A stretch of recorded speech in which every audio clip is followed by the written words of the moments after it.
Rogue Startups podcast, where two startup founders are sharing lessons learned and pitfalls to avoid in their online businesses. And now, here's Dave and Craig. All right, welcome to episode 148 of Rogue Startups. Apologies for the missed episode last week. Craig and I could not make that happen. Craig was out, and I was unable to get a guest on short notice, so we are back. But not only are we back, but supercharged, I would say, this week. Wouldn't you, Craig? Yeah, man. I think the double-edged sword of taking some time off is we have a lot more shit to talk about, which is cool. And I think for a lot of people, like the reason they listen to our show is to hear kind of the things that we're doing and learning along the way. And yeah, we've only podcast kind of 2 out of the last 4 or 5 weeks, so a lot of stuff has happened and is happening in our lives and businesses in that time. So yeah, it'll be cool to catch up on some of that stuff. And then we are asking some very insightful questions this week. That's kind of the big topic, right? Yes, and we'll get to that in a minute. So you just came back from SaaStock, yes? Or was it SaaStr? So SaaStr, well, I guess they have SaaStr Europa in Paris, but SaaStock is like the big SaaS VC conference in Europe, and it's in Dublin. And gotcha. Yeah, it was great, man. It was great. I go to it, and I like going to it because it offers a really different perspective than things like MicroConf or Big Snow Tiny Conf or FemtoConf or something like that we go to a lot. And it's that, and it's getting to see, a lot of my friends. Like, I'm in a mastermind group with 2 other guys here in Europe, and they both were there, so that was cool. We went out to dinner one night. And yeah, I mean, it's a little bit of kind of like mini founder retreat, get away, have some time in your mind, to focus on your business, but also like network a little bit, and just kind of be around people like that are running these big, huge monster businesses. Like the CTO from Slack was there and gave a talk and was kind of chumming around with folks afterwards. And I'm like, it's just great to be able to like be around those people, Nice. Was Stelly also there? Totally, yeah. And of course, the F-bomb laden talk was wonderful, but yeah, it was cool, yeah. Yeah, I saw some tweets that popped out of that, and some people were like doing F-bomb counts, and I'm like, that doesn't compare to the MicroConf talk, where I think it was like he hit like high 50s, where he had just like was laying it bare. Yeah. And it was definitely the most shocking MicroConf talk either before or since. So I'm sure, but he just has great stuff to talk about when he actually has things to say. It's just, if you're offended by that kind of language, it's just going to go right past you, which is unfortunate, but that's Stelly's style, and, I don't think he means anything by it. It's just he's got content and he's got attitude, and, I love it. I love it. Yeah. The best was there was a guy who brought his son, like 8 or 10-year-old son, to the conference, and they were in Stelly's talk. And about halfway through, like the dad and the son just got up and left, and everybody was like, "Oh my God!" The one kid at the conference came to Stelly's talk. It's like the worst possible luck. I can totally see that happening. Yeah. But no, it was cool, man. It was really a nice conference. A lot of the stuff totally kind of doesn't and didn't apply to me. With there's as many VCs there as there are founders and employees of startups and stuff like that. And so that was just not my thing. But what it does, it kind of ups a lot of people's game that are going to these conferences to be like, I got to show my best stuff, and I got to present this or whatever. And so like in that respect, it does just put on a different air. And it's a huge conference, like almost 3,000 people. So. Oh, good God. Yeah. So what was like your big takeaway from the conference that you were like, I need to do now? Yeah, man. So my biggest takeaway from the conference was really like the first half of the first day. And it was all about the flow from like website visitor to onboarding. That includes like new trial sign up. And really, like, I heard 3 talks on it in the first, like, the morning part of the first day, and really just, like, opened my eyes to, like, challenging my kind of assumptions of, like, credit card required up front, or like credit card after they do something in the app, or something. So, like, specific to Castos, we're going to start looking pretty hard at, like, what does the flow look like for a new website visitor to experiencing the app look like. And I'm sure we'll kind of be trying and testing some of that stuff out here in really the next few months, probably. Because, I mean, from a technical standpoint, the app is pretty decently done. And so now it's like, how can we maximize some of our more top of the funnel things, Interesting. Okay. So these studies, or these case studies that came up in the conference, were basically saying that you should push people towards a credit card required because they convert better. Was that sort of the gist of it? No, that wasn't it. I mean, it was really a lot or of, just like, alternate ways to think about it. Yeah, just a lot of, like, open-ended questions. Like, one of them was David Skok gave a talk on, like, is your funnel built like a customer would see it, or is it built like you see a customer going through your funnel? So, like, is your funnel mimicking what a real visitor and, like, fan of your brand sees, or is it, like, trying to maximize a thing that is kind of bullshit, And so that was, like, the first part of, like, wow, like, how and when and why do you go from, like, awareness to engagement, and that, like, top of funnel, middle of funnel kind of thing. And then some guys from Calendly talked about, like, how they do onboarding in both, like, in-app and messaging and email and, like, UI stuff. So those are the 2 things that really, like, kind of made me say, like, holy shit, like, this is, we just haven't paid enough attention to it. Because, like, whatever. We've had other things that we have to pay attention to. But now, like, that's kind of the place we're going to start paying some more attention. So, and, like, the guys from AppQs were there. And they, of course, had a ton of really great data that they were kind of laying out in some talks. So, yeah, it was good. So there's a lot of really, like, high-level talks, like high-end talks. So it was less tactical and more strategic. Yes. No, 100%. Yeah, very little, like, run a Facebook ad like this. More like how you organize your thought process and your business and stuff like that. Yeah. Cool. Yeah. Cool. Yeah. Sounds like it was fun. Yeah, it was good. Of course, Dublin is wonderful. Always, I love it. So, yeah. Very nice. Yeah. So how about you, man? What's new? Well, lots of stuff is going on. So, of course, today is October 23rd, and Black Friday, Cyber Monday preparation has been in full swing here for weeks. And that's part of the reason I wasn't able to pull a guest together last week. I was trying to get a bunch of things out the door for recapture, and I's dotted and T's crossed, and content queued up, and email sequences and Black Friday tips and all this other stuff, because it's all super time sensitive. If you don't get it out now, if you don't queue it up now, like, I'm not going to be doing this a week or 2 or 3 from now. It's just not going to happen. We pushed out a major new feature in recapture out into beta finally, and I've got 2 customers that are already starting to use it as of today. Cool. And yeah, this has been in process since August, so that's probably the fastest that we've gotten a major, and by major I mean, like, there's substantial UI changes and workflow and upgrade stuff and testing and just all kinds of crazy stuff that went into it. So, and I did quite a bit of the work on this one. My developer also did a lot of the testing and validation, and he found out a lot of stuff where I screwed things up and missed this and did that.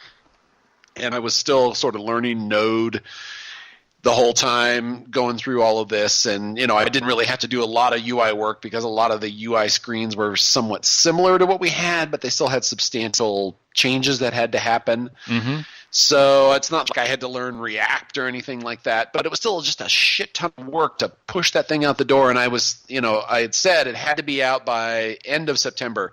And for a variety of reasons, it slipped a few weeks. Legitimate reasons. There were some other production issues that suddenly took precedent, and some people that were saying, hey, if you don't have this over here in Shopify, we're just leaving. And, it turned out that they weren't that hard to do, but it took like a week away from things. So, distracted us here and there. But it is out. It's now available. And that's good because now people coming into Black Friday, Cyber Monday can now use win-back emails, which is good. So that's been one of the big pushes. In addition to that, when I wasn't working on the code or testing or something like that, was trying a bunch of other things out there. So we did another cold email campaign. You might remember back in August, I was doing all sorts of customer research and trying to get audiences and set stuff up so I could find groups of Magento users and groups of Shopify users that fit certain criteria. And I had all these spreadsheets, and I had this tool that I was using. It was costing an ungodly amount of money, so I only had it for 1 month. Downloaded as much data as I possibly could figure out at the time. And then I had to do something with it because it took me a while to sort of put it all together, build up the audiences, decide what was the right message, get the content behind that, get some creatives and some graphics for Facebook ads in an inexpensive way. And so now all of that has kind of come together as well. And I'm running Facebook ads right now, and we did some cold email campaigns. It's early to tell what the Facebook stuff is or is not driving at this point, but I can definitely say that the cold email campaign for the second time fell right on its fucking face. Yeah. This one, I hit this one way harder than I hit the last one. I very much went into deeper, better subject lines. I had, I don't want to say I had thinner content, but I tried to make the content shorter and more engaging in the right ways. Mm-hmm. I tried to make it targeted. I segmented my audience so that I had them by their specific type of store that they ran. I tried to put statistics in front of them that said, hey, look, Recapture does this for these kind of stores, which is exactly like your store. And I had some responses, but universally they were all like, fuck off, Dave. I don't want to hear you. I don't want to email from you at all. Take me off your shitty list. Yeah. So I was like, oh, God damn it. So, yeah, I had some conversations with other friends of mine that do more successful cold email campaigns, and they were showing me their open rates and kind of how they approached it. And it was very disheartening for one thing, but second of all, it was very enlightening in that the way and the method that they approached people had to do with a specific event or a need. But I didn't really have that. Like, I didn't have that trigger that said, hey, I know that you were just looking for a job, or you posted a job like this for this kind of a person, and, did you ever fill that role? Because I've got this thing over here. Like, that would be an event. Yeah. Context to put someone in. It's very much a context. And that, I saw my friend was sharing that he had like 81% open rates and 15% response rates. He's lying. He's lying. I saw his screenshots. He shared it with me. He's not lying. And it was amazing, but it wasn't like he wasn't doing this across 1,000 people or 500 people. It was just like 100 or 80 or something like that, because he had narrowed it down so tight that he found the right people for the right message and then just hit them with it. And I haven't mastered that. So email was, again, a real disappointment and a struggle. I thought I had a better way to do this. And I thought I had an event. I thought, pre-Black Friday, Cyber Monday, get people thinking about their abandoned cart emails, get them concerned about whether they have, do they have the right campaigns in place? Have they reviewed anything since last year? Most people don't. And these were all concerns and stuff that I've talked about with other people about email marketing in general. So I thought I had a good message. I thought I had the right segmentation. I thought I had a good audience. I thought it was shit. So, that was very disappointing. But educational nonetheless. So it's been busy. There have been a lot going on, and right now it turns out that, and I'm sure that this is not connected to my cold email campaign because my analytics and statistics do not support this at all, but I'm actually having one of the most fantastic months ever in recapture. That's awesome, man. I think it is more related to Black Friday, Cyber Monday, and people kind of struggling to find the right app at the right time. So they're searching more right now. Yeah. So my prior channels are just hotter. It's not like I've uncovered new ones at this point. So. Yeah. So I would love to talk about Facebook ads, but Dave, you don't know this, but I have been working on what I think will be a fantastic podcast episode for us and for our listeners. So we're going to have a Facebook ads expert on in a couple of weeks to tear down my campaigns. Is it Moitza? Yeah, it's Moitza. Yep. Oh, Moitza's awesome. I love so I had a brief talk with her at MicroConf in Vegas this year, and she gave a talk on Facebook ads, and it was, fantastic. Or maybe I don't think she gave a talk this year at MicroConf. I think I saw something online from one of her classes or something like that. Anyway, Moitza's great.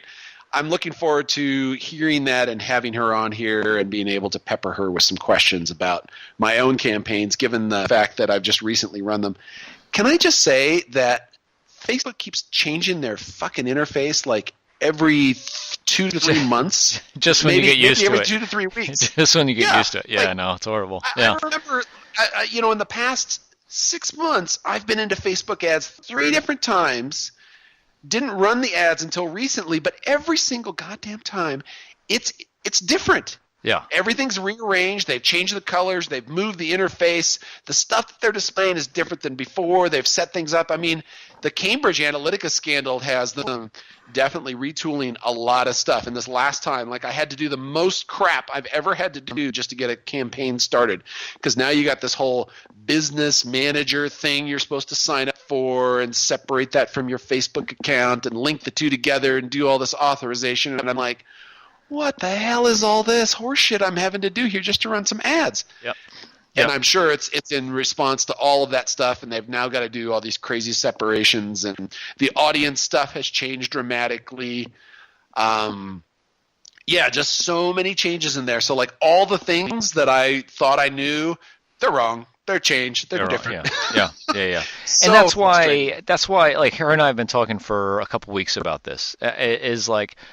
I'm starting to run some Facebook ads for Castos in a couple of different types of ways. We're going to let those run for a few weeks or until we see that they're working or they're not, and then have her come on and say this is why they're working or they're not. And these are the lessons that people generally can take away from how to realize when shit is working or not and how you have it set up and stuff. So yeah, it's going to be a really practical thing for me and you and everybody listening. I think I don't think I'll get any more value than everyone else listening, which is really cool, but we'll just be a case study. So it'll be really cool. So stay tuned, probably a couple weeks out from kind of getting that live, just we got to let things run for a while. So yeah, right. Facebook is wonderful if you can make it work. So hopefully we're helping everybody on that road.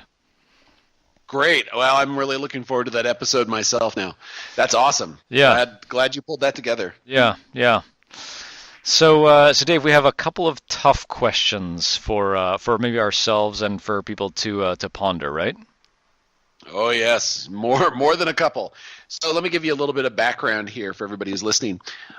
Recently, Chris Lemma, who, if you're not familiar with him, he works at Liquid Web.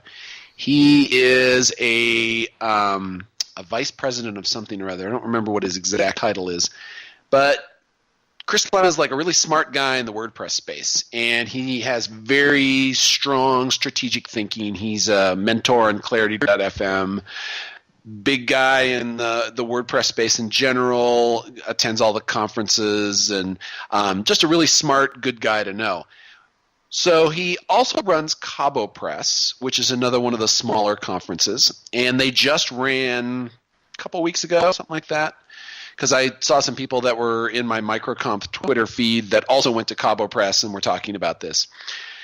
In that Cabo Press conference, Chris he basically had created 5 questions that he wanted to give out during certain times. So it might be, say, all right, everybody go out to dinner and talk about this question.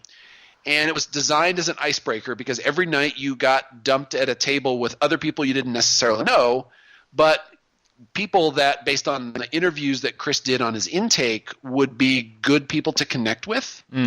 So Chris arranged all of this stuff and then gave you something to talk about.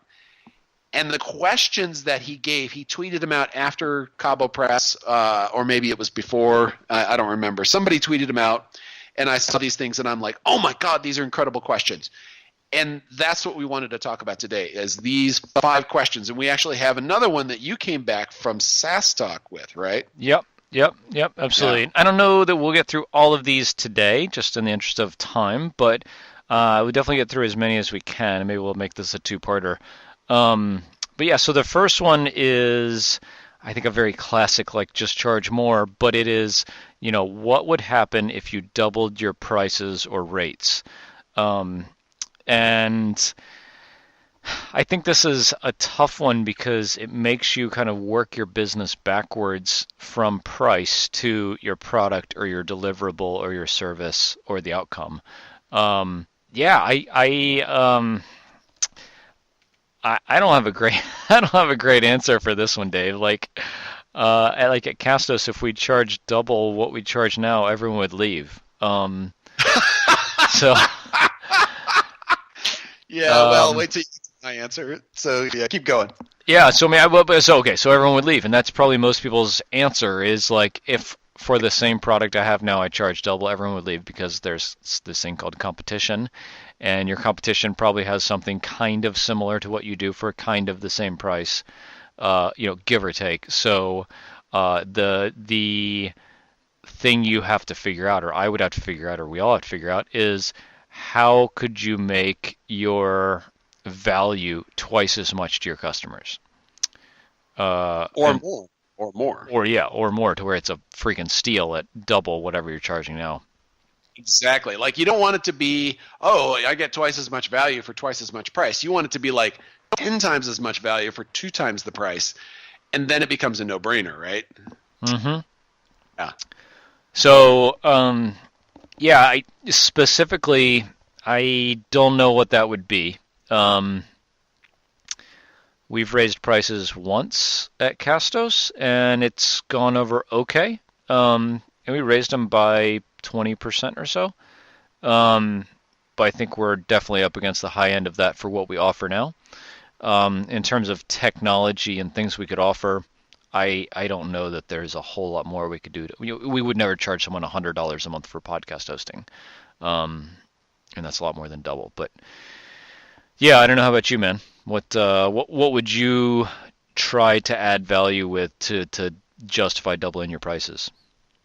Well, so I do have a little bit of experience with this in terms of just doubling the prices, like without adding the value necessarily, and that went extremely badly about this time last year. Okay. So I can say that you don't want to do that. Like, we had raised prices in the summer, and then after a couple of months, I watched sales plummet in a very disconcerting way, to the point where I was like, fuck this, I gotta go back. So, and it wasn't quite a doubling, but it was substantial enough that it gave people pause to buy it. And part of it was competition. Part of it was I just didn't have a value offering that really sort of backed that up. Part of it was, I'm in a price-sensitive market with WordPress in general, and I think there has to be something there that makes them want to do it. I know for a fact that there are others in my niche, not necessarily WordPress directories, but directories in general. So there's a competitor that is charging hundreds and hundreds of dollars a month. A lot, like $400 a month for their directory solution. And I'm thinking, holy shit, and I've checked these guys out. And what's funny is they don't seem to be, at least on the surface, offering a whole lot different than what I have in terms of like the total package of features and the things that it can do. But there are some things like it's all hosted. They do a lot of the setup. They do, it's much more hands-off. White glove, yeah. Very white glove, very concierge. So if I thought that there was a market for it, I might double my prices and then go that way with a directory. I think I would have an easier time of doubling my prices and having like a complete concierge service with Recapture, where we do all of your email marketing for you. We monitor your campaigns. We check out. We write the copy. We do the graphics. And then you could just have different price plans that say, well, here we just do the graphic, or we just do the copy. Here we do the copy and the graphics. Here we do that plus analytics. We'll do A/B testing. Blah blah blah. I mean, there's lots of ways you can slice and dice that. So with Recapture, I could see an easier sell of that because we're closer to the money. And if you can convince somebody that if they spent $300 a month with you, that you're going to make them $10,000 a month, they're going to be like, yeah, dude, I'll sign up for that all day. Yeah. Yep. You got to find those customers, and you got to know how to pitch them. You got to know what their pain points are, the things that they're suffering with. But I think it would be possible with Recapture. Yeah. So, the one thing that you alluded to that I think is the only way that people can get away with just charging double without really justifying it with value or product is if there's some kind of moat or differentiator to your product that no one else has. So you're the only podcast hosting platform that directly integrates to WordPress. You can charge whatever you want, and a lot of people would sign up. Or you're the only email, abandoned cart recovery system for Magento. You could charge whatever you want. That's a rare circumstance, but I can think of a couple of those that people are kind of the only show in town, only good show in town, and so those people can just charge more without really backing it up with like features or value, right? I would agree with that. And I would say that there's one other case that I would say is out there. Like if you're just blatantly underpriced, so you went in and your competitors are all charging $79 a month and you came in at $29, you could still double your price. Oh, sure. And still undercut your competitors and still do better, assuming that your service is better than theirs, and either all things being equal or you're a better offering than them and you're just plain underpriced. Yep. So that I don't see that happening as much anymore, although every now and then I go onto HN and I see some idiot who's charging $9 a month for something and I'm like, stop it. Yep. I just want to like reach through the monitor and grab them and shake them and say, you need to talk to Patrick McKenzie. Yeah. So aside from dumb stuff like that and just blatant underpricing, I think that's really where you would have to go to fix that problem. Yep. So the second question, what would you do if all of your revenue disappeared today? And so this talks to... Fucking panic. I would completely and utterly panic. I think it would be a night and with me and some Stranahan's and a very tearful conversation with my wife. All right, but once you get past that, then it's like, all right, what do you do about it? Yeah, I mean, so I think the kind of comment here is this is like a broader conversation about portfolio planning and thinking about investing in your future. Dave, I think both of us probably are diversified too much right now with multiple different businesses and interests and all this kind of stuff. And honestly, I think it probably is hurting both of us, maybe even more than we realize. But I do think that having another way you can make money, whether it's another business or keeping a skill set sharp to go start consulting or something, is super valuable. And I think it's always something that, like, I have in my mind, like, running a couple of businesses or whatever. I am also always like upping my personal value, right? So like if I had to go start consulting, I probably could, and I think that like that's for me, like at this point, I would hope I'd never have to go back to having a job again, because now I have like skills that are marketable. And so I think if your product or service business just goes down the toilet, that's like a pretty reasonable option for a lot of us. Well, sure. As a freelancer of, God, I don't even know how many years at this point where I even want to market, but a lot, at least 2 decades of some form of freelancing.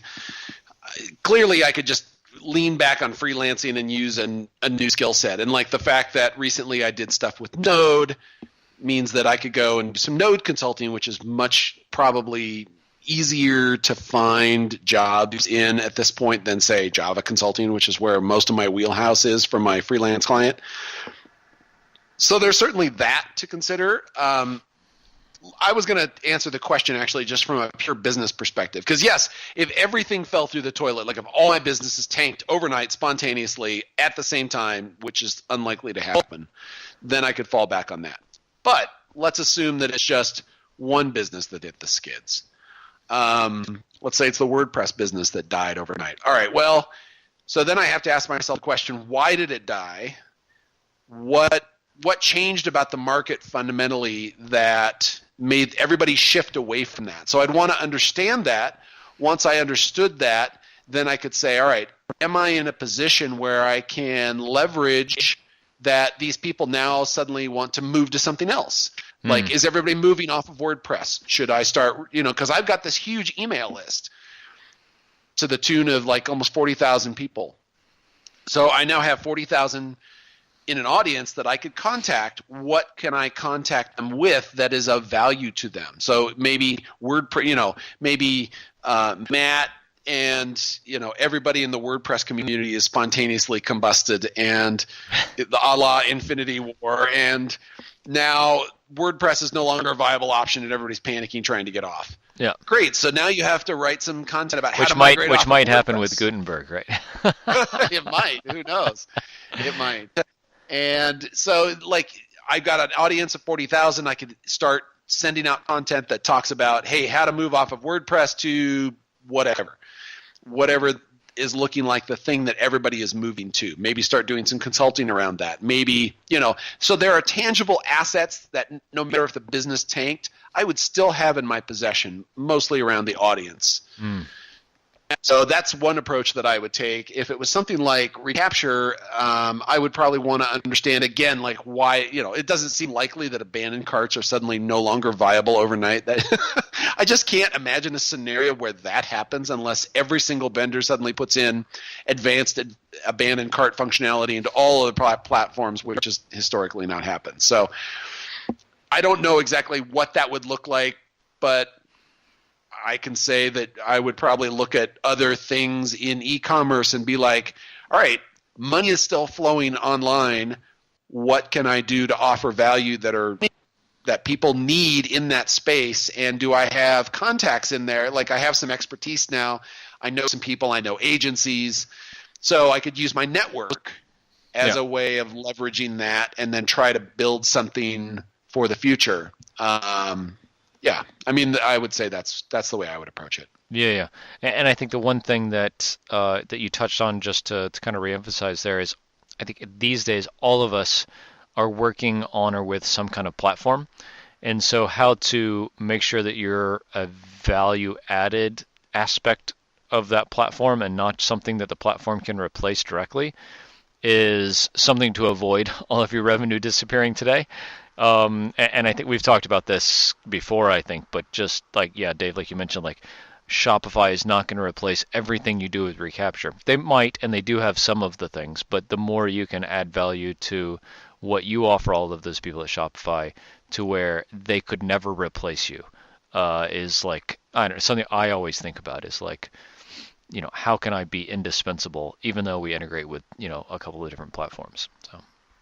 Yeah, there are plenty of one-trick pony Shopify apps that I see out there, and a lot of people offer them as free apps, and I think that what they're trying to do is build a following, so they're trying to build a portfolio.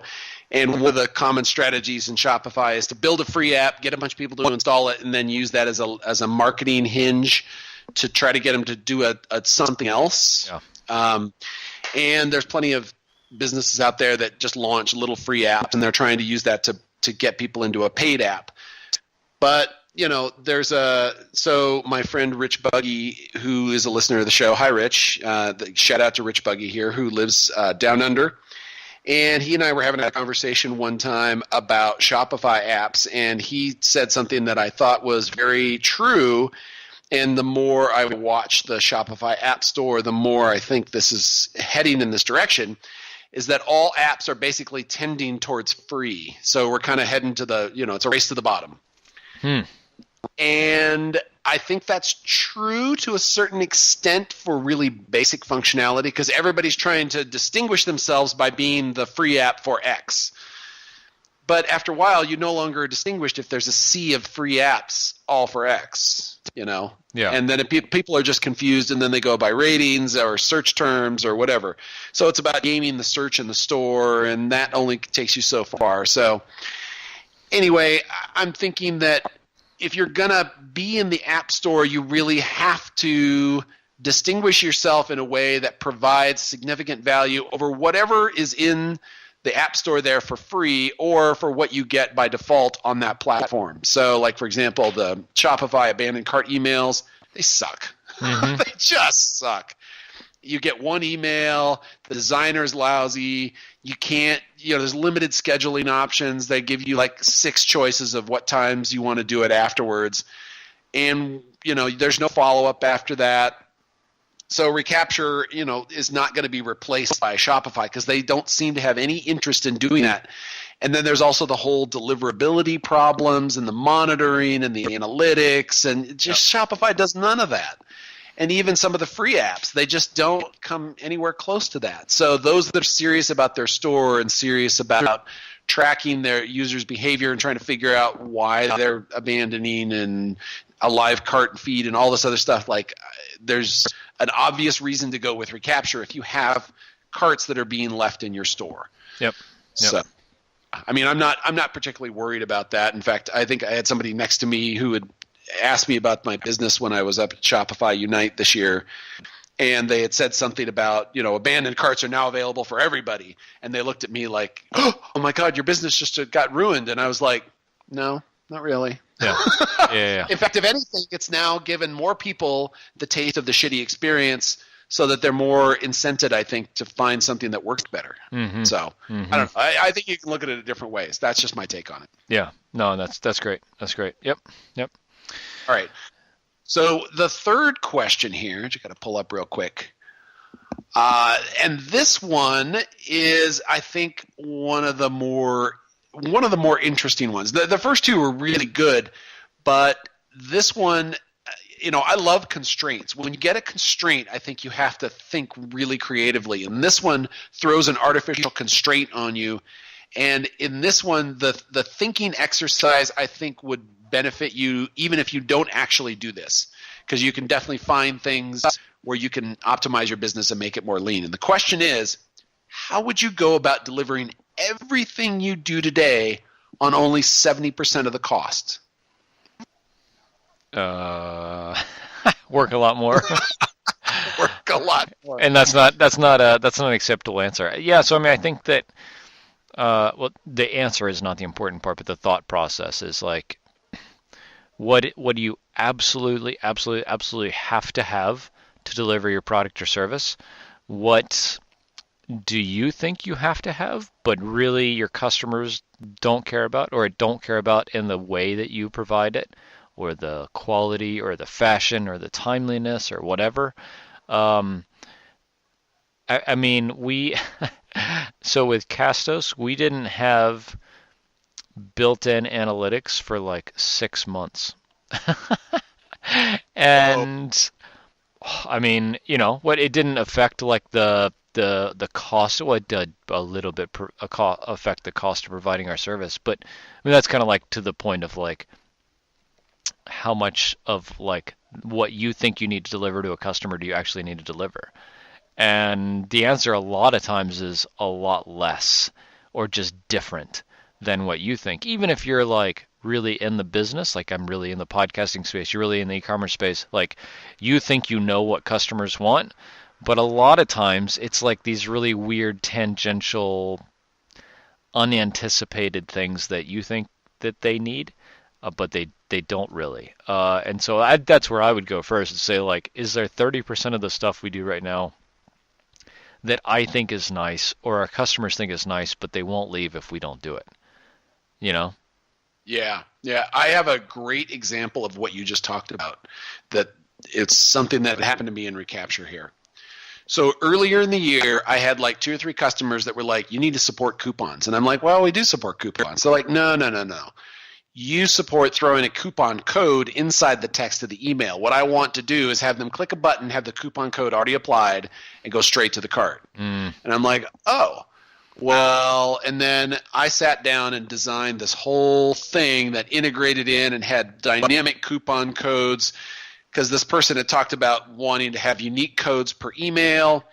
So I got completely off the rails, and I wrote this whole long specification. My developer did the estimation, came back to me and said, yep, that'll take 3 to 4 months. And I'm like, oh, shit. And this is just before GDPR came out. So then all of a sudden it was like, total fire drill. All right, fuck coupon codes. We're going back to GDPR because that's got to get there, or I lose, a significant double-digit percentage of my revenue for people that are bailing off the platform. So I prioritized it. So I shelved it. Now, this last month, one of the things that we got sidetracked on was Shopify. I had a user that came in and said, hey, we need coupons. And I was like, oh, shit. And they said, yeah, if we don't have this, we're not going to sign up at all. And I said, all right, I totally understand. So I went back, but at this time I was like, I just knew we didn't have 4 months. I didn't have the budget. We're already having to run lean for other reasons. And I sat down with my developer and I said, dude, what is the bare bones minimum thing that we can do to get this? Can we pull this off like in a short period of time? And he went out, looked at it, and said, yeah, I can do it in about 8 hours. I'm like, what? Where was that? Yeah, but I mean, I didn't stop 6 months ago or 8 months ago and think, what's the bare bones minimum that I need to make this out the door to get, and we got it in. Yeah. And sure enough, they signed up. So, I mean, it's already paid for itself, or it will pay for itself in a few months, because it wasn't that expensive to put in. But, now I announced it. I sent out a thing, and I got a huge response on the list. Like, it was one of my most opened things. And so we went and looked at that for Magento as well, and we're going to add that in a similar kind of simple way for Magento to get that functionality in there. And if I hadn't been thinking about it, like, what's the bare minimum we can do to get this in? If I hadn't been thinking that way, we would never have gotten it. Yeah. Because I just had that in the back of my mind. This is a 4-month project. We're fucked. Yeah. So that wasn't the case. So, yeah, it's funny. Jonathan, our lead developer for Castos, he and I talk about and around this a lot of just like, I say we need multiple podcast support for Castos. So, like, you can create as many different podcasts as you want under a single Castos account now. We talked about this 6 months ago probably, and it was like, yeah, this is a big deal and refactoring the database and all this kind of stuff. And then it comes around to like our Spotify integration that we just released. I was like, hey, this has to happen. Like, what is the easiest, dumbest, jankiest way we can do this right now? And it was like, oh yeah, that's like one extra column in like a database table. And I'm like, oh, that's great. Like, that's wonderful. But I think like as business owners and product users, we always should try to get to like, what is the easiest way to get this out there so our customers use it, so we can learn more about what they really want. Because what they say they want is not what they really want, really. Like, how can we give them like a taste of what they're talking about so that they can then come back and say like, hey, this thing is cool, but if you had this, it would really, really be great. And then you talk about like doubling your prices or whatever. It's like, if you can give them a taste of a little bit of an expanded feature to where they can talk in like a, I don't want to say an educated way, but like an experienced way about what that really means to their business or their experience, then that really gets to like value, I think. But as like developers and product owners, I think we always should be trying to pare back new features to the bare bones the first time. And then build on them from there, because it's easy to go just fucking build stuff. Way too easy. Way too easy. Totally agree. And and if your customers are like mine, like, I can get them to have a conversation with me, but they're not going to circle back and like let me have 5 other rounds of an hour each to hash out the details of these little things, they're going to give me enough that I can move forward, but then I have to take some intelligent guesses and fill in the blanks. And if I have enough of those conversations, maybe I can fill in the blanks in a common way. Yeah. But oftentimes I still find that there's just gaps in my knowledge. They won't spend the time with you because they've got other shit to do. They aren't going to like walk you through this and handhold you all the way to the end. If you've got a customer that's like that, you are so incredibly lucky, because my customers are way too busy for that kind of stuff. If I get 5 to 10 minutes of their time, an hour on the phone is really challenging to get at times. If I can get 15, 20 minutes, that's incredible. Yeah. An hour is unheard of practically at this point, unless they like have something they want to tell me. If it's coming from me, no way. If it's coming from them, an hour is not a problem. But it's rare that somebody wants to drive it like that. And yeah, that's the problem that you face. I think that's pretty typical, I think. You can't get all the information. You will never have perfect information. You have to move forward on the best possible amount of information you can gather, and then gather feedback from it in a minimal viable product sort of way. Yeah. No, I think that's what I'm kind of trying to say, is like a minimum viable feature, or like a beginning of a feature, to them say like, yeah, that's great, but this, or if you had this, then that would really make it the bee's knees. Right. Yeah. So I mean, I think like we talked about features a little bit previously, that like it's a dangerous road to go down, because you can just go build half of your product again for something that you don't really know, because you have product validation on the first like version of your product. Then you go build a big old feature and get nothing out of it. So yeah, like what's the easiest way to introduce the concept of a new feature to somebody, I think, is really powerful. And we're totally off of the subject here, but I think it is like kind of related to the question, this third question here. But yeah, it is. And I'll go ahead and answer it, because I haven't actually addressed the content of the question. I would say the way that I would do this right now is I would actually start doing feature metrics. Like I have some things in the app that tell me who's using what, but I would want like more detailed specifics to say who's using what features in the app. And then I'm going to start asking some questions to say, what are the most important things about this? And then line that up, like what they tell me and what their behavior shows me, and then decide what I'm going to deliver based on that. It might be killing things and shutting stuff down. Yeah. This is like the time that Groove basically realized that their chat product was dialing up all of their development time and was getting minimal usage, and that there were other integrations out there that were better. So they just dropped it, integrated with other things, called it done. Yep. And that turned out to vastly improve their business as a result. So this would be one of those kinds of things that I would try to figure out, where am I spending time and money? Is it worth it in that area to spend time and money? And if it's not, where should I be reallocating that resource somewhere else? Mm-hmm. Mm-hmm. That would be the way I would approach it. Yep. Absolutely. Well, Dave, I think in the interest of time, we will save the last 3 questions for the part 2 next week of this, because I think the next 3 questions are equally good and insightful for everybody. So, this is really fun. Thanks to Chris for throwing these out there for everyone like us to kind of think about, and Dave, thanks for bringing these to my attention. I hope everybody enjoyed kind of our pontificating on some of these things. Next week we'll be back with the next 3 questions that I think are different but equally kind of interesting and engaging. So stay tuned, as you will. And if you have a minute and you've been really enjoying the show, we would just ask that if you could share it with somebody else that you think would really get a lot of value out of our show, that would make a huge difference to us, because we are all about wanting to share our experience. We want to have other people learn and grow and build better businesses. And if you can help us do that, we'd really appreciate it. Until next week.